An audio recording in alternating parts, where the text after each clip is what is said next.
नमस्कार, स्वागत है आपका संगठन भारत न्यूज में और मैं हूं आपके साथ शालिनी। आइए बढ़ते हैं आज की बड़ी खबर। पारिवारिक विवाद बना हिंसा की वजह, चली गोली, 2 घायल। मुंबई से सटे उल्लासनगर के साईनाथ कॉलोनी में पारिवारिक विवाद ने हिंसक मोड़ ले लिया। देर रात अचानक उस वक्त अफरा तफरी मच गई जब एक घर से कहासुनी के बाद गोली चलने की आवाज़ सुनाई दी। पुलिस के मुताबिक इस विवाद में एक शख्स को गोली लगी जबकि दूसरे पर तलवार से जानलेवा हमला किया गया है। गोली लगने वाले व्यक्ति की हालत गंभीर बताई जा रही है और उसे इलाज के लिए ठाणे के एक निजी अस्पताल में भर्ती कराया गया है। घटना की जानकारी मिलते ही हिल लाइन थाना पुलिस मौके पर पहुंची और इलाके को घेर कर पंचनामा किया गया। प्रारंभिक जांच में सामने आया कि यह पूरा विवाद आपसी पारिवारिक रंजिश के चलते हुआ है। वहीं हमलावर घटना के बाद फरार हो गए हैं। पुलिस ने मामला दर्ज कर लिया है और आरोपी की पहचान कर ली गई है।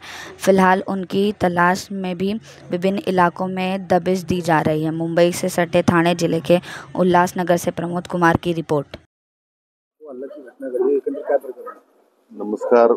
हिललाईन पोलीस स्टेशन अंतर्गत साईनाथ कॉलनी येथील हा प्रकार आहे. यातील जे आरोपित आहे यांचे यातील जखमीशी वाद होऊन सदरची घटना घडल्याचं निष्पन्न होत आहे. यात 2 जखमी आहेत आणि त्यांना पुढील इलाजासाठी हॉस्पिटलला पाठवण्यात आलेलं आहे. यातील जे आरोपी आहेत त्यांचे शोध घेण्याचं काम जे आहे ते हिललाईन पोलीस स्टेशन अंतर्गत तपास पथकाचे अधिकारी कर्मचारी करत आहेत. या संदर्भाने गुन्हा दाखल करण्याची प्रक्रिया सुरू आहे. यामध्ये आपसी त्यांचे वाद होते आणि त्या वादातूनच हा जी घटना घडलेली निष्पन्न होत आहे.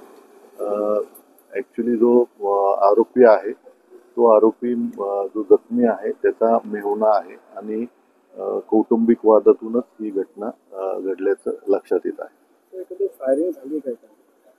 हो, फायरिंगची घटना घडल्याचं निष्पन्न होतं. खबरों में अब तक के लिए बस इतना ही। फिर होगी आपसे मुलाकात, तब तक के लिए नमस्कार और देखते रहिए संगठन भारत न्यूज।